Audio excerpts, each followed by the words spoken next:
Bonjour et bienvenue au Forum Radio J dont vous êtes l'invité Bernard Kouchner. Bonjour. Bonjour. Alors vous avez été pendant 3 ans, Bernard Kouchner, la voix de la France en tant que ministre des Affaires étrangères. C'était de Nicolas Sarkozy entre 2007 et 2010. 14 ans après, le monde est en guerre en Ukraine et au Proche-Orient. Dans ce contexte, quelle place pour la France sur la scène internationale? La diplomatie française est-elle encore audible? Et puis quid aussi de la politique en matière d'immigration? La ligne de Bruno Retailleau est-elle la bonne? Comment en tout cas répondre à la fois aux attentes des Français en la matière et être conforme aux règles européennes? Mais pour commencer, Bernard Kouchner, 1 an après le pogrom du Hamas du 7 octobre, que change l'élimination de Sinwar? Oui. L'élimination de Sinwar.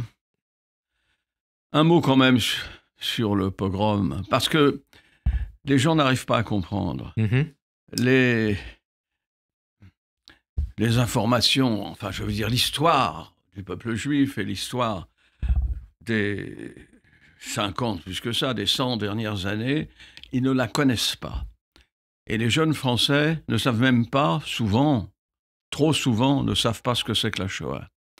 Il faut se représenter que pour les Juifs d'Israël, qui souvent sont les descendants, première ou deuxième génération, de gens qui ont été une fête de famille polonaises, de famille des Pays-Bas, de famille de tout partout. Comme la vôtre, Bernard Kouchner. La mienne aussi, ont été pogromisés. Le mot pogrom, c'est ça. Ouais. Avant, les Cosaques débarquaient et tout le monde était tué. Et les femmes étaient violées, etc. Et puis après, il y a eu la Shoah, c'est-à-dire l'extermination systématique des Juifs. Alors, tout ça, ça fait quand même un contenu explosif dont on ne se rend pas compte.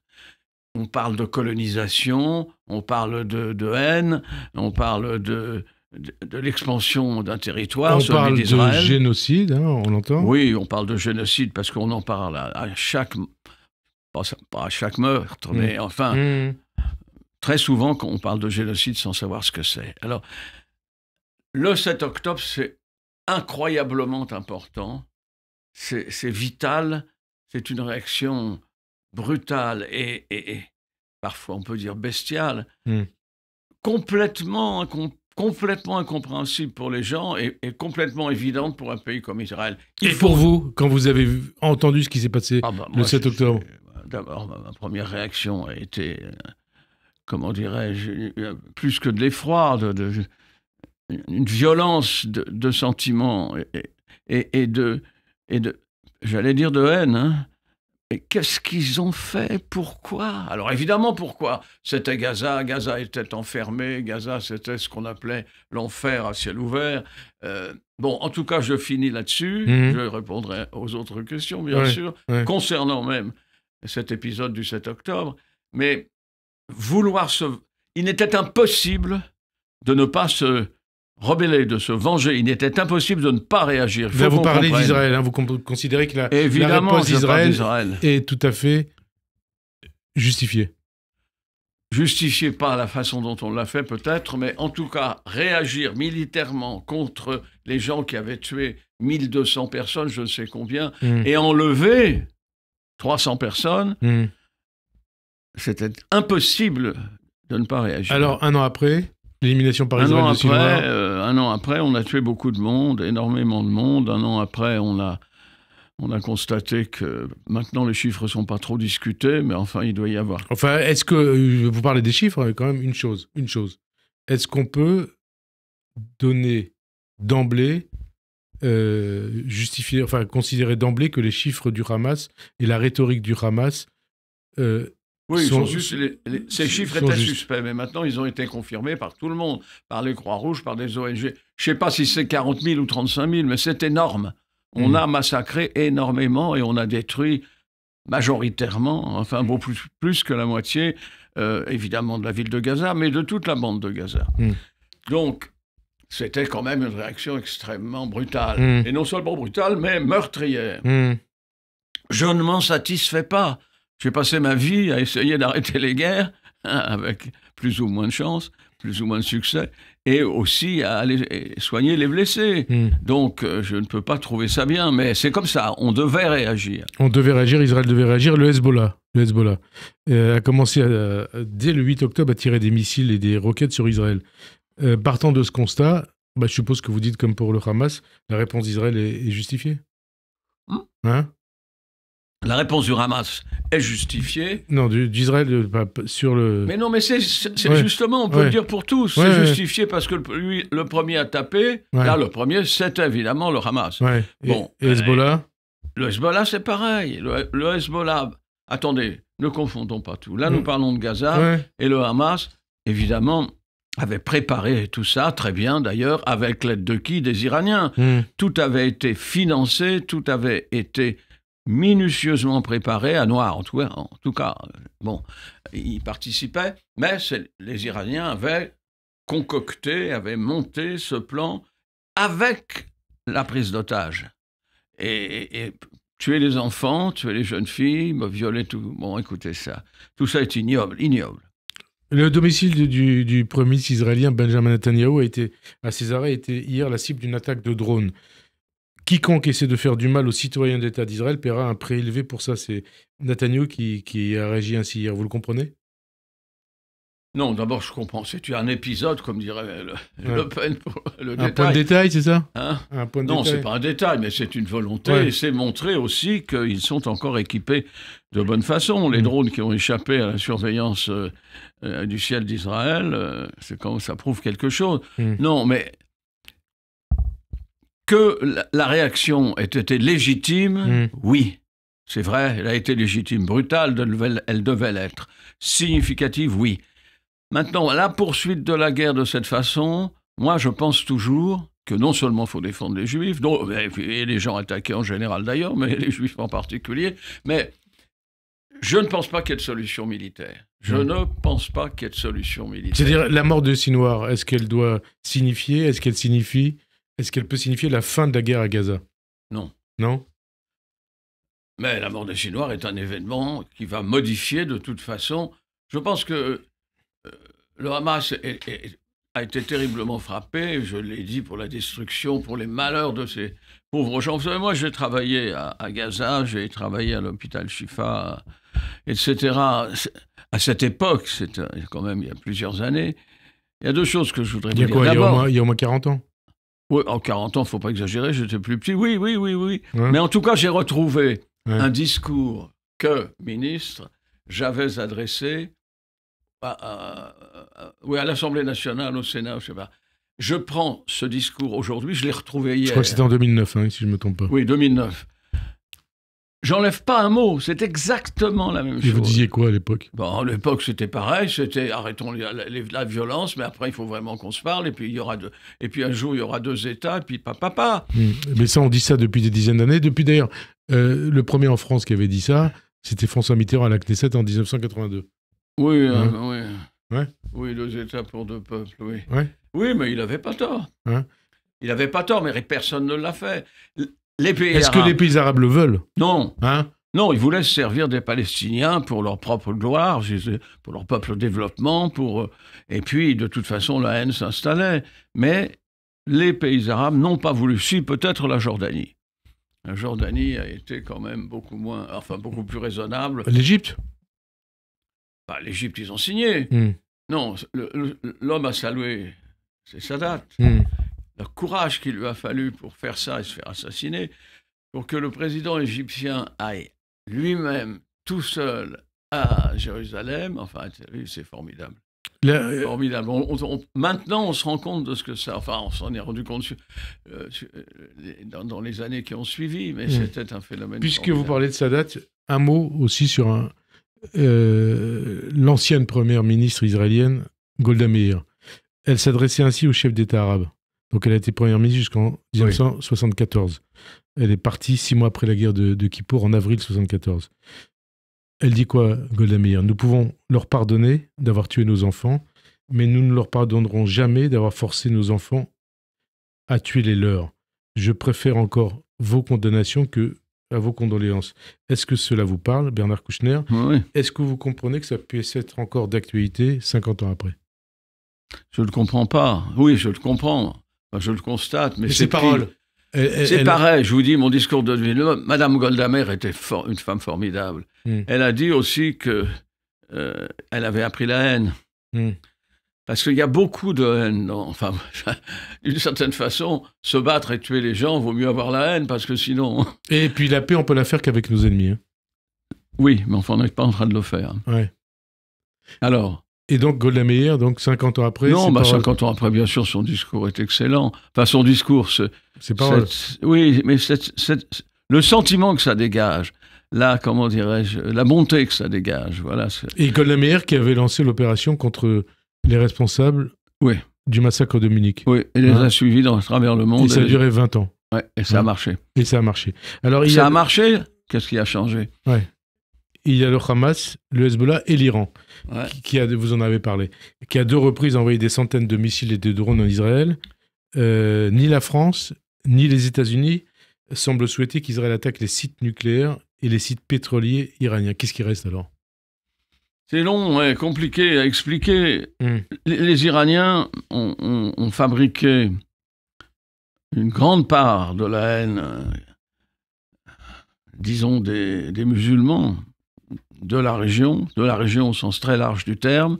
Et pendant ce temps-là, bien entendu, et ça a été surveillé, ils préparaient la bombe atomique et ils participaient, d'abord avec leur argent, mais aussi par l'équipement, à tout ce qui pouvait faire mal à Israël, c'est-à-dire surtout les roquettes, les missiles, etc. Les drones. Les drones, alors maintenant, le drone, c'est la guerre moderne, c'est se faire coup de drone. Et d'ailleurs, on a évoqué l'attaque de la maison de M. Netanyahou. Ben oui, c'était 3 drones. 3 drones peuvent changer la face d'une guerre. Bon. Donc, l'Iran a joué un rôle absolument capital. Capital, néfaste? Néfaste, évidemment. Depuis 1979? Ben oui, l'arrivée de Khomeini au pouvoir? Bien sûr. D'abord, on ne peut pas faire autrement quand on est dirigé par une religion prenante, extrêmement violente, et en même temps qui règne sans partage. C'est-à-dire on ne peut pas faire autrement. Les pauvres Iraniens qui attendent avec beaucoup de patience, parce que et puis les femmes iraniennes, rendons grâce aux femmes iraniennes qui se sont révoltées, dont je ne sais combien ont été assassinées. Ils se sont révoltés, comme vous le dites, jusqu'au péril de leur vie. Ben, au péril et aux dépens. Et aux dépens. Et aux dépens de leur vie. Ce sont des gens formidables, et d'ailleurs, je pense que dans la stratégie qui consiste maintenant à s'interroger sur une attaque israélienne, et peut-être israélienne et américaine, sur l'Iran, le rôle des femmes est capital, parce qu'elles forment en permanence à la fois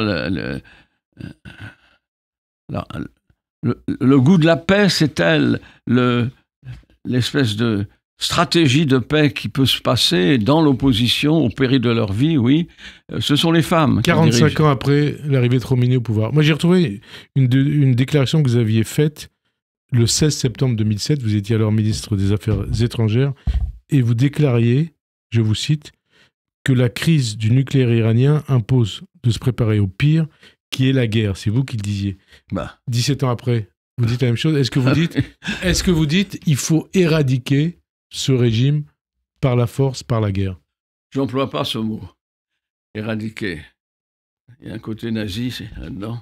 Ouais. Alors, oui, bien sûr. Bien sûr il quoi? faut se battre d'abord contre ses ennemis. Bon, là, l'Iran et les mollahs sont les ennemis d'Israël, c'est évident. D'Israël ou du monde?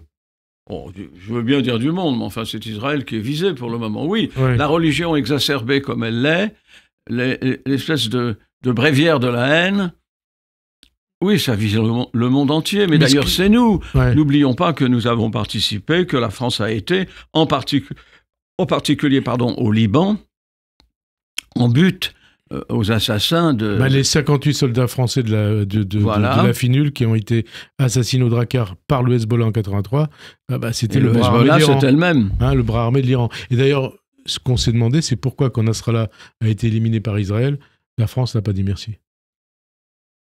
Hein?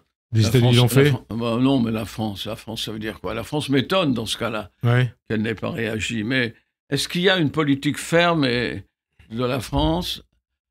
Il y a une politique traditionnelle, pro-arabe, on peut On va dire. en reparler. Mais, on va parler du volet pro-arabe, de la politique de la France, des déclarations d'Emmanuel Macron, mais on reste sur l'Iran.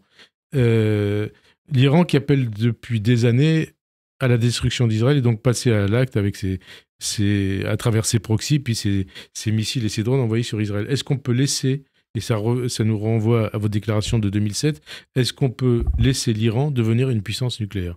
Non. Et comment on fait? On l'attaque? On détruit ses usines nucléaires? Qu'est-ce qu'on fait? On a essayé divers moyens. Ouais. On ne sait plus où on en est parce que... Et quand vous dites non, c'est quoi? Non quoi?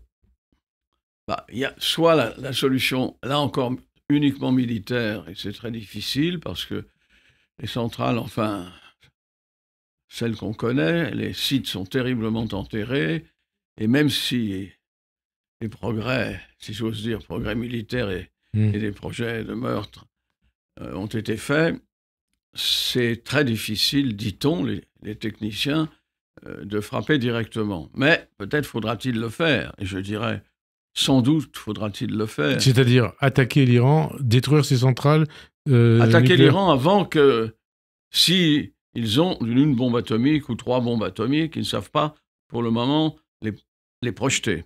Donc il y a des... Mais on imagine une chose, hein. Si l'Iran avait l'arme nucléaire, si au lieu d'envoyer des missiles balistiques avec des armes conventionnelles, l'Iran avait envoyé des armes nucléaires sur Israël. Oui, enfin... Ils seraient capables? Ils sont capables, ils ne sont pas capables pour le moment, non, mais capables sans doute dans leur esprit. Hein. Sans doute l'aurait-il fait. Et sans doute, Israël aurait-elle attaqué avant. Alors, depuis 70... Moi, je pense qu'il y aura une réaction israélienne. Ouais. C'est pas possible autrement. La dernière fois, ils ont reçu 200 missiles. Il y aura une réaction américaine et... Israélienne, vous dites, hein? Parce que là, vous dites américaine. Oui, mais il y aura une réaction israélienne avec l'accord des Américains. Parce que c'est Biden qui dit « je sais quand et où et comment... » Je pense qu'il y a des préparations communes, je n'en sais rien à quel degré de méticulosité, mais enfin, oui, il y aura avec l'accord des Américains. Et ça ne peut pas se faire avant les élections américaines qui arrivent devant nous. Donc pas avant le 4 novembre. Non. Je pense... Ah, attendez, pas 4 novembre, là, les élections, c'est le 4. C'est le 4 novembre, le 4 novembre. Comment résoudre le problème iranien? Je vous relance par rapport à ce que vous venez de dire. Par la force ou la négociation, par la guerre ou par la soumission? Mais c'est pas aussi simple, ou l'un ou l'autre. C'est les deux. Vous pouvez répondre, voilà, c'est les deux. Non, les deux. Ouais. Les deux, mais je souhaite infiniment, et beaucoup de gens comme ça, et des Israéliens en particulier, ce qui est important, que ça s'arrête, que cette guerre maintenant s'arrête, mais elle ne va pas s'arrêter maintenant. Je pense qu'il faudra, en tout cas dans ce pauvre Liban qui n'existe pratiquement plus, ce qui existe c'est le Hezbollah, c'est tout. Alors maintenant, pour le moment, ni les chrétiens, ni les sunnites ne sont trop mêlés, mais ils prennent, évidemment, quand ils habitent un village, ils reçoivent une bombe, tout le monde est tué. On revient à l'Iran. Depuis 1979, les mollahs de Téhéran arment, financent, instrumentalise ces proxys, c'est-à-dire des mouvements terroristes de par le monde. Le monde... J'aime pas qu'on ait... C'est un mot moderne, proxy. Ouais, c'est le mot qu'on emploie, c'est pour ça. Hein, salopard, on peut dire. Bah, dites salopard. Hein. Des salopards, si vous voulez. Des islamo, comment vous dites? Islamo-fascistes, islamo-nazis, hein, quel terme on utilise? En tout cas, est-ce que le monde ne serait-il pas plus sûr quand le régime de Téhéran ne sera plus en place? Bien sûr que si. Hein? Mais moi, je ne suis pas un homme de guerre, je suis désolé. Non, mais là, c'est le peuple, peut-être, iranien. Mais oui, le peuple. C'est toujours le prétexte de guerre, le peuple. Cette idéologie, cet hyper-musulmanisme est néfaste pour tout le monde et surtout pour l'esprit. Il est évident qu'armée, cette idéologie est plus que meurtrière, elle est assassine et elle endommagera tout le monde. Alors, on ne peut que le souhaiter. Si on peut inventer quelque chose qui fasse peur aux Iraniens, au point que le peuple iranien, je reparle des femmes forcément, parce que... C'est pour ça que je parlais du peuple à l'instant. Oui. Peut nous aider à changer leur gouvernement, ce serait bien, nous aider. C'est nous qui devons aider. Nous devrions le faire depuis très longtemps. Est-ce qu'Israël ne fait pas le sale boulot à notre place? Oui, enfin, c'est pour ça que j'ai parlé des Américains, parce qu'ils ne lésinent pas sur ce travail. Qui, les Américains ou les Israéliens? Biden, en tout cas. Ouais. Mais il faut dire du bien de Biden. Il a été un président exceptionnel. On va parler des élections américaines. On parle de tout. On va en parler. Alors, une guerre menée par Israël à Gaza et au Liban qui a conduit Emmanuel Macron, et on en vient aux relations entre la France et Israël, a demandé d'arrêter de livrer des armes à Israël utilisées à Gaza et au Liban. Israël dépend des livraisons d'armes américaines, mais en aucun cas celle de la France. Comment jugez-vous cette déclaration du président Macron? Avec peine. Ça m'a fait de la peine que la France parle comme ça. C'est-à-dire que la France, que le président. Oui, et donc la France. Je suis d'accord, mais pourquoi a-t-il parlé comme ça? C'est pas un homme inculte. Ouais. C'est pas. Il connaissait l'histoire des Juifs. Non, mais là, on parle des armes. Des armes. Ben, parlons des armes, mais de la même chose. De toute façon, il a été vis-à-vis d'Israël d'une agressivité, à mon avis, qui ne fondait pas son niveau de je dis pas de haine, mais enfin son niveau de condamnation d'Israël. Sans rapport avec ce qui s'est passé. Alors, on peut mélanger, c'est pas bien, mais quand même, il a dit à propos de l'ONU... Alors, on précise les choses. C'était en Conseil des ministres mardi. Et il aurait donc prononcé cette phrase en Conseil des ministres. Et lui a dit vendredi à Bruxelles qu'elle avait été sortie de son contexte. Donc, la phrase rapportée, c'est en tout cas qu'Israël devait son existence à une décision de l'ONU. Alors, est-ce qu'il a commis une erreur historique, une erreur politique, une faute historique ou une faute politique? Les deux. C'est-à-dire que, évidemment, il y a eu le partage de la Palestine, qu'il y a eu une décision de l'ONU de faire 2 États. Ouais. Personne ne savait ça, il pouvait le rappeler, le président. Ouais. 2 États, un État arabe, un État juif. Mais après des combats et après une réaction formidable et une guerre héroïque contre le pouvoir anglais, qui à l'époque était... ils avaient le mandat sur la Palestine. Avant la guerre d'indépendance. Et ensuite, les États arabes et les dirigeants arabes ont considéré qu'en faisant la guerre à Israël... Non, la guerre d'indépendance, c'était ça. Ouais.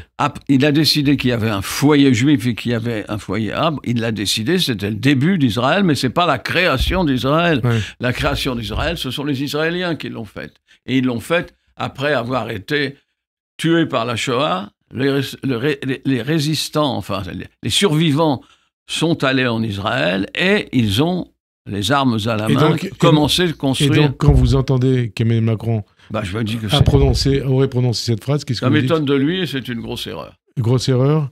Alors, il met ainsi en cause la légitimité d'Israël? Pas directement, mais oui, sur le fond, bien sûr. Il dit... non, il dit pas, pour vous en sortir, il faut suivre les conseils de l'ONU, mais enfin, bon. Est-ce qu'il fait du Mélenchon quelque part? Je n'y vois pas de positivité dans ça. Je ne vois pas quelque chose qui serait utile pour Israël dans cette déclaration, au contraire.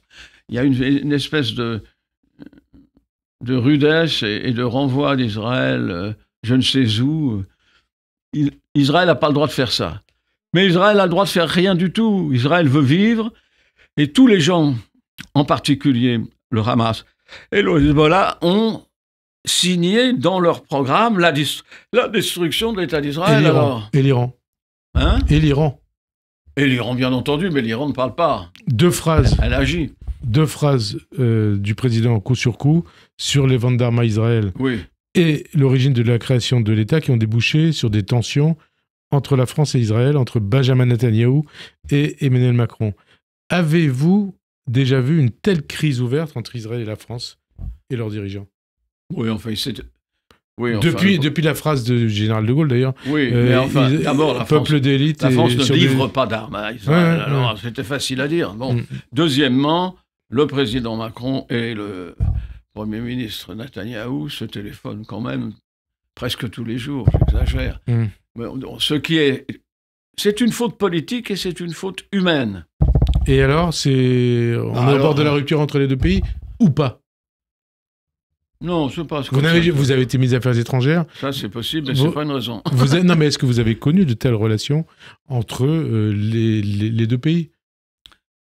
Écoutez, les relations brutales, les mots exacerbés, la grossièreté parfois, tout ça, en politique, ça signifie certainement, comment dirais-je, la colère du moment, mais ça n'entraîne pas l'ensemble, ça ne colore pas l'ensemble des relations. Moi, je veux qu'Israël vive. Est-ce que le président Macron veut qu'Israël vive? Je crois que oui, honnêtement. Mais enfin, il s'y prend mal, hein, le moins qu'on puisse dire. Donc vous dites il y a des mots, mais c'est pas... Mais nous avons aidé Israël tout le temps. Et alors, vous avez connu et pratiqué le Quai d'Orsay, hein, oui. Vous en parliez... Vous parliez tout à l'heure de la politique arabe de la France. C'est compliqué d'être ministre des Affaires étrangères quand on a des hauts fonctionnaires du Quai qui sont résolument pro-arabes? C'est pas des fonctionnaires du Quai. Vous savez, le Quai, c'est fait avec des gens qui sont en général très cultivés, non, mais ça plus que les autres, ça ne change pas les choses. Et qui sont talentueux, mais qui malheureusement ont des idées reçues. Et manifester une idée neuve ou une petite note un petit peu discordante. Reçue, par exemple sur le Proche-Orient, sur Israël? Sur le Proche-Orient et Israël, par exemple? Oui, bien sûr. Mais enfin, sur n'importe quoi, c'est très difficile. C'est un gros appareil. Enfin, c'est un appareil pesant, c'est un réseau diplomatique qui est le deuxième du monde, mais ils n'ont pas de proposition. Quelquefois, il y a d'excellents ambassadeurs qui modèlent l'idée qu'on peut avoir du pays où ils sont en représentation de la France. Et ça, c'est formidable, mais c'est rare. Et finalement, regardez ce qui s'est passé, alors que là, le président Macron a tort ou a raison, on a écouté ce qu'il disait. Il n'y a pas eu d'intervention. Le Quai d'Orsay, c'était qui? Une crise internationale aussi importante que ça, menaçante. Peut-être préparant, ou ne préparant pas, mais débouchant sur une guerre mondiale. C'est pas exagéré de dire ça. C'est un risque, oui. Ça risque. Attendez, c'est un risque, je vous pose la question. C'est un risque, c'est un gros risque. Oui, le vélo aussi à Paris, mais enfin bon, faut pas exagérer, je parle politique. Ouais. Et donc là, on n'a pas entendu le beau bâtiment du Quai d'Orsay. Pour revenir sur Emmanuel Macron, est-ce que la diplomatie française, par la voix d'Emmanuel Macron, est audible? Est-ce que la voix du président Macron parle encore au niveau international? Oui. Ouais. Enfin, moins. C'est doute. Moins. Est-ce que la voix de la France compte encore dans le monde? Oui, elle compte, bien sûr. Nous sommes un des pays qui compte et nous sommes un des pays vers lequel on se tourne. Mais je pense que là, ça diminue. Je pense que nous pesons moins dans l'orchestre du monde et c'est tout à fait dommage. Et c'est dû à quoi? C'est dû au président Macron? C'est dû à l'évolution du climat géopolitique? D'abord, nous pesons au moins autant que les autres pays européens, sinon plus. Nous avons des rapports historiques et également humains avec Israël, entre la France et Israël. Israël n'existerait peut-être pas sans l'aide que la France a apportée au début dans les années de 50. L'existence. Oui, mais c'était pas les mêmes. Je veux dire, c'était pas les mêmes dirigeants. Mais quand même, ça compte, la France. Mais de moins en moins. De toute façon, la France compte en appui ou à l'écoute des États-Unis. Ce sont les États-Unis, malheureusement, pas malheureusement parce qu'ils le font, et M. Biden particulièrement, ils le font très bien, mais il faut avouer que nous-mêmes, on parlera peut-être de l'Ukraine tout à l'heure. On va en parler très rapidement de l'Ukraine. Mais enfin, écoutez, il faut qu'Israël vive. Il faut qu'Israël vive. Israël ne peut pas vivre seulement de la guerre. Il faut la paix. On va parler de la paix, justement. Et d'abord, Emmanuel Macron, une dernière question sur lui. Il est au plus bas dans les sondages, d'après une enquête IFOP publiée par le JDD aujourd'hui. 78% de mécontents. Est-ce que vous les comprenez? Est-ce que vous faites partie de ces 78% de déçus du macronisme et d'Emmanuel Macron? Vous avez du mal à répondre. Hein? Non. Je comprends cette position, je comprends très bien ce rejet. Nous avons traversé non seulement à propos d'Israël, il ne faut pas exagérer, mais une période d'incompréhension de ce qui se passait au sommet de l'État. Et évidemment, c'est dû à ça, c'est dû à ça, son score? Non, c'est dû en particulier à ça. Écoutez, on fait les Jeux Olympiques, somptueux, merveilleux, tout le monde découvre Paris. Et puis après, on retombe immédiatement, dans la semaine d'après, en politique, et on voit la catastrophe, et un pays qui se cherche, et tout le monde qui se déteste. Non, mais la question que je vous posais, est-ce que vous faites partie des déçus du macronisme et d'Emmanuel Macron, ou pas? En 20 secondes. Ça veut dire quoi? C'est le pouls, moi je sais pas. Vous savez j'en sais pas. rien. Alors, Il n'y avait rien de collectif chez M. Macron. Ouais. Parfois, il faisait un déjeuner ou un dîner avec des gens, vous aviez ses grands yeux bleus, mais on ne savait pas s'il avait entendu. Je pense que, enfin, maintenant, il y a quelque chose de beaucoup plus grave que cette espèce de, non pas de dédain, mais je pense qu'il écoute, enfin, il n'avait pas le goût des autres. Et là, on s'aperçoit que ce pays a pu, sur 2000 milliards ou 2500 milliards, dissimuler apparemment. Là, vous parlez du budget. Hein? Vous parlez du budget. Bah, je parle du budget, c'est quoi 2000 milliards? Ouais. C'est le budget, j'espère, parce que c'est pas l'argent de poche. Alors, c'est quand même normal que 78% se disent mais qu'est-ce qui se passait? Pourquoi on ne nous a pas prévenus? Qui le savait? Etc. Donc, il y aura une commission d'enquête. Et ça, on va voir ce que ça va qui donner. va réserver les surprises. On reste en France avec le problème de l'antisémitisme. Le pogrom du Hamas du 7 octobre et la réponse d'Israël ont eu des conséquences en France, c'est-à-dire une explosion exponentielle de l'antisémitisme, véhiculé souvent par la gauche, Oui. sous couvert d'antisionisme. Vous venez de la gauche. Quel message il faut adresser aux juifs français qui doutent, qui ont peur, qui se demandent s'ils ont toujours leur place en France? Oui, je les comprends. Ouais. Et quand ils ne peuvent pas envoyer leur enfant à l'école parce que on malmène le petit juif, qu'est-ce qu'ils pensent faire? Ben, ils pensent s'en aller. Ouais. Alors, je ne pense pas que ce soit un mouvement très profond, mais quand même, oui. Vous savez, c'est la science des imbéciles, l'antisémitisme. Hein.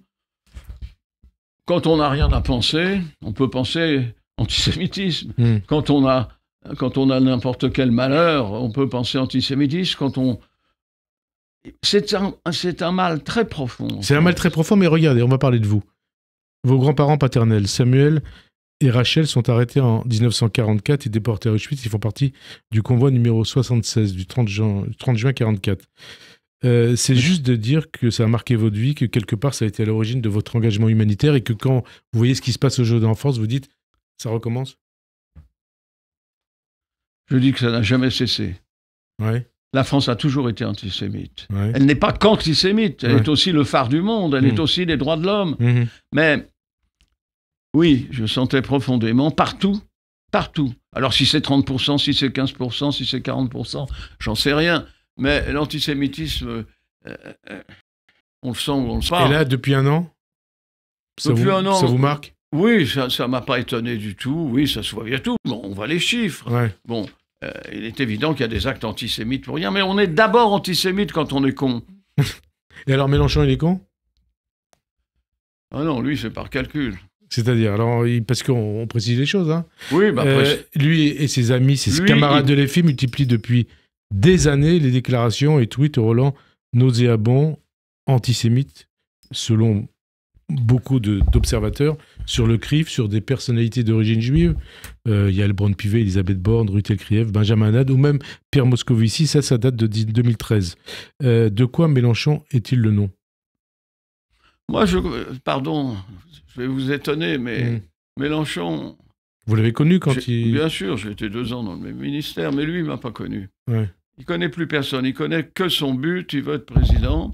Bon, mais vous savez, il est malin, il est à la fois brutal. Il est malin ou il est dangereux? Il est malin, il est extrêmement dangereux, mais enfin bon, il n'aboutira pas à ses fins, hein, de toute façon. Mais il est subtil, c'est par calcul qu'il fait tout ça. Et vous savez comment faire pour ne pas être antisémite quand on voit les dégâts de l'armée israélienne?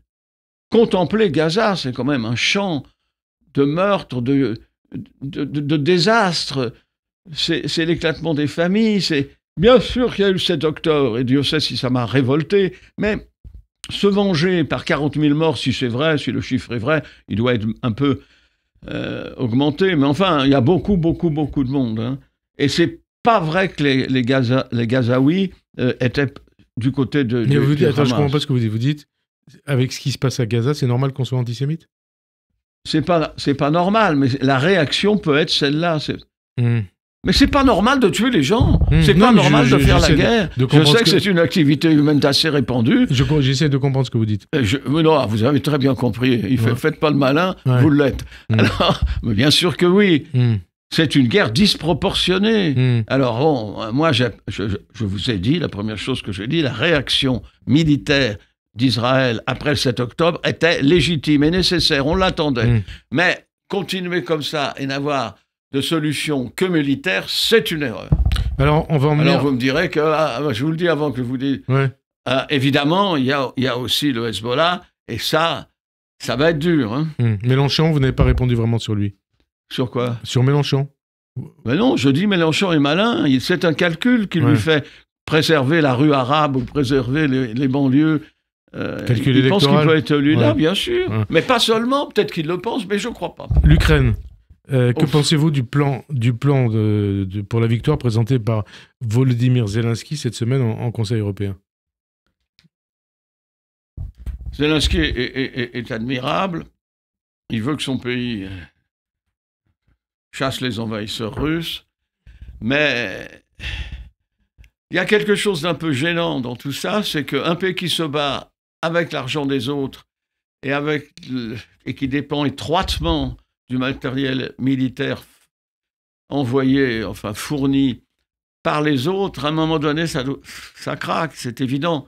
Et puis surtout, les gens qui sont depuis 18 mois, comme c'est souvent le cas, en première ligne, et qui ont vu un certain nombre de jeunes Ukrainiens partir à l'étranger, et puis qui voient que le remplacement des premières lignes est difficile. Il y a un ralentissement de l'élan, si vous voulez, Ralentissement un ralentissement de la croyance. Mais ils ne veulent pas que les Russes les envahissent définitivement. Ralentissement de l'élan. Est-ce que ça veut dire que la victoire de la Russie est inscrite dans les faits? La victoire de la Russie n'est pas déterminée, on n'en connaît pas la date, on n'en connaît même pas complètement l'évidence, mais c'est très difficile et je pense qu'il serait temps. Même si on fournit plus de matériel, ce sera mieux pour les Ukrainiens. Je suis très partisan, je trouve que la France, bien sûr, n'en fournit pas assez. Mais on a découvert la guerre en Europe tellement tardivement, alors qu'on avait été le continent de la guerre, que chaque pays s'était affronté à l'autre. Oui, j'espère que les Ukrainiens vont tenir, mais c'est à leur dépens. Alors, vous savez, j'en ai marre de voir, et j'y participe d'ailleurs à ce tableau, de voir tous les... Alors, et l'Ukraine, et on refait tous les soirs. Il faut commenter. Alors, l'Ukraine, on est à 15 jours des élections. Mais c'est pas parce que vous avez compris que je dois m'arrêter, non, monsieur. mais parce qu'il reste peu de temps. C'est mieux quand vous comprenez, c'est sûr, c'est sûr. Il reste peu de temps, il y a beaucoup de questions. Mais l'Ukraine, l'avenir de l'Ukraine va dépendre aussi des élections américaines. Oui, beaucoup. Pas seulement, mais beaucoup. Trump a souvent critiqué l'aide à l'Ukraine et l'engagement américain dans l'OTAN. Oui. Assurant qu'en cas de victoire, il mettrait fin immédiatement à la guerre avec la Russie. Est-ce que l'Europe a les moyens d'aider l'Ukraine sans les Américains si Trump est élu? Non? Non. Et donc, qu'est-ce qui se passe? On résistera un moment. On a des aviations qui sont bonnes. Eux aussi. Mais sans les Américains, sans les Américaines? C'est toujours comme ça. Les Français détestent les Américains, mais quand ils ont besoin, ils les appellent tout de suite. Ça veut dire que la victoire de Trump, elle conduirait au chaos en Ukraine et ailleurs? La victoire oui, Trump, que je ne souhaite pas. On va voir ça très vite, mais dans la semaine prochaine. Mais je ne suis pas sûr que Mme Harris, Kamala Harris, soit aussi décidée à soutenir l'Ukraine autant que Biden. Elle a, peut-être pour des raisons électorales, elle a accentué sa prise de distance, ses observations. Elle dit qu'elle va le faire. Je souhaite que ça reste comme ça, bien entendu. Et alors maintenant, l'excellent chef d'État ukrainien qui fait la tournée pour exposer son plan de victoire, c'est quand même... ça vous laisse songeur, c'est ça? Non, c'est formidable qu'il fasse ça, mais c'est à nous qu'il s'adresse. Et si vous demandez à la France maintenant, avec les 2500 milliards qu'on doit et qu'on va devoir rembourser... Je crois que c'est même 3200 milliards. Hein, 3200 milliards. On en est à 3200 millions, oui, j'ai entendu parler de ça aussi. Ouais. Mais expliquez-moi, vous, le journaliste, pourquoi on ne le savait pas? Personne ne savait? Non, écoutez, on rigole. Un mensonge d'État? On rigole noir. Hein? Un mensonge d'État? Eh ben oui. Hein? Alors, on arrive à la dernière partie de cette émission. Quel dommage. Mais c'est lié aussi à ce qui précède à la politique internationale, le dossier de l'immigration. Bruno Retailleau déploie, depuis son arrivée à Beauvau, un discours de fermeté. Il souhaite durcir fortement les conditions d'accueil des sans-papiers. Est-ce que vous croyez à l'immigration zéro? Et qu'est-ce que vous répondez à ceux qui accusent Retailleau de faire du Le Pen? Est-ce que c'est vrai? Je ne vais pas répondre à M. Retailleau. Retailleau, non, ceux qui l'accusent de faire du Le Pen. Oui, mais j'entends bien, mais enfin, il a un Premier ministre. Hein. Ouais. Il ne fera pas exactement ce qu'il voudra, même s'il le dit fortement. Écoutez, nous avons besoin de l'émigration de plus en plus. Nous avons des places qui sont inoccupées. On a cité la restauration, le bâtiment, etc. Et nous en avons besoin. Mais nous n'avons pas besoin de cette émigration. Nous avons besoin d'une émigration choisie. De quotas, comme l'a proposé depuis des années Manuel Valls. Qui? Quotas. Quota par quota, je sais pas, ça fait peur le mot de quota. Je l'ai employé moi-même, je sais que c'est pas un joli mot. Mais nous ne savons pas comment faire. Nous ne savons pas comment faire. De toute façon, nous nous heurtons et nous ne les arrêtons jamais, ou très peu, très très peu, les passeurs, les gens qui gagnent de l'argent avec la mort des autres, avec n'importe quoi, on fait miroiter qu'ils auront les télévisions et comme le paradis, ils auront des vierges. Qu'est-ce que c'est que ces bêtises qu'on a? Il faut reprendre à zéro, si le plan peut être européen, et il y en a un qui a été voté il y a quelques semaines, mais c'est pas facile de le faire. Comment on met? Et alors, vous avez vu que le plan de Giorgia Meloni qui avait passé un accord avec l'Albanie pour externaliser cette oui, d'accord, mais on va pas tout ça a été rejeté par la justice italienne. Non, la justice italienne va au contraire dans les camps faire son boulot, dans le camp albanais. Mais nous pourrons pas, supposons que nous soyons les grands admirateurs de Mme Meloni et que nous imitions Mais son Michel plan. Barnier dit, par exemple, aujourd'hui en JD, cette décision italienne n'est pas transposable en France. En France, c'est pas en France, c'est en Albanie. Oui, mais pour la France. Oui, on peut trouver d'autres pays. Ouais. Mais ça n'est rien d'autre que ce qu'on avait proposé, pas seulement la France, le HCR, etc., des spots où on pouvait examiner les conditions, mais l'immense majorité des gens sont des émigrés clandestins. Enfin, ce sont des émigrés illégaux. Alors, il faut un endroit pour examiner leurs conditions et préserver le droit d'asile. Ceux qui méritent, c'est un mot, très mauvais mot, non, ceux qui ne peuvent pas rentrer chez eux car ils sont menacés dans leurs croyances, dans leur existence, dans leur famille, etc. Ceux-là, il faut les prendre. On ne va pas arrêter ça. Mais ça n'a rien à voir avec le fait que nous ayons besoin d'émigrer. Très peu. Notre natalité descend. Et nous avons besoin d'émigrer. Alors, il faut se débrouiller pour ne pas... Est-ce que ça veut dire qu'il faut régulariser tous les sans-papiers? Non, ça ne veut pas dire ça. Ça veut dire qu'il faut faire un système européen avec... Et pourquoi, par exemple, il n'y a pas une compagnie aérienne faite par l'Europe qui reconduirait chez eux les déboutés du droit d'asile? Pourquoi? Il faut demander... Je dirais que pour ça, il faut convaincre les autorités du pays de laisser atterrir l'avion. Le problème, c'est les visas de retour. Alors, on arrive à la fin de cette émission. Vous êtes médecin. Vous avez été ministre de la Santé. Qu'est-ce que vous répondez à ceux, parfois au sein même du gouvernement, qui souhaitent remettre en cause l'AME, l'aide médicale d'État? Il faut la calibrer différemment. Moi, je ne souhaite pas du tout. Michel Barnier, il dit aujourd'hui, dans JD, Michel Barnier, qu'il est important que l'AME ne soit jamais détournée de son but, à savoir un outil de santé publique. Oui, ça, c'est gentiment dit. Mais vous dites quoi? Vous dites quoi, vous? Il faut que vous... Il faut une réforme ou il faut laisser... Si les gens sont malades en France, il faut les soigner. Est-ce qu'ils peuvent, ou doivent, ou acceptent, ou demandent à venir pour se faire soigner?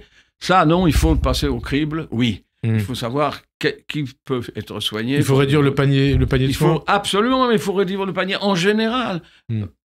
Aide d'État ou pas, mais l'aide d'État, je suis pour. Je trouvais que c'était un geste humaniste absolument nécessaire et... Je suis pour qu'on... Mais c'est vrai, il faut le modeler différemment. Oui, mais ça veut rien dire. Modeler comment? Alors, c'est très difficile. Modeler comment? Il y a un crible qui fait qu'on ne peut pas examiner tout le monde et se demander ce qu'il faut faire. Il faut que ce soit... Pour venir se faire soigner en France, l'idéal est évidemment que ce soit à partir du pays d'origine et qu'il y ait un diagnostic préétabli et qu'on dise on vous envoie monsieur machin parce qu'il faut l'opérer du rein ou je ne sais pas quoi. Bon, ça, ce serait très bien. Maintenant, il y a des gens qui sont malades sur place et qui ont légitimement le droit d'être dans notre pays, étrangers ou pas, il faut les soigner. Merci en tout cas Bernard Kouchner d'avoir répondu Dites donc. à notre invitation. Quel feu de questions. Bonne fin d'après-midi sur Radio J, à dimanche prochain. Merci. J'aime bien votre petite... ainsi, il faut libérer les otages. Il faut libérer, vous êtes d'accord oui, il faut les libérer, mais pour ça, il faut arrêter la guerre. Ouais. Merci en tout cas Bernard Kouchner. Merci à vous.